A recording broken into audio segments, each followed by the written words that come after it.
ஒன்பது கோளும் ஒன்றாய் காண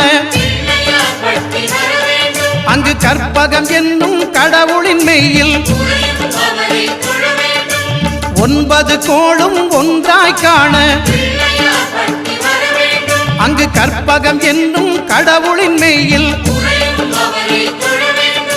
சூரியன் முதலாய் 9 கிரகமும் பலவித குணங்களை கொண்டிருக்கும் எங்கள் கற்பக தருவில் அவை வரும்போது ஒன்றாய் சேர்ந்து பலனளிக்கும்.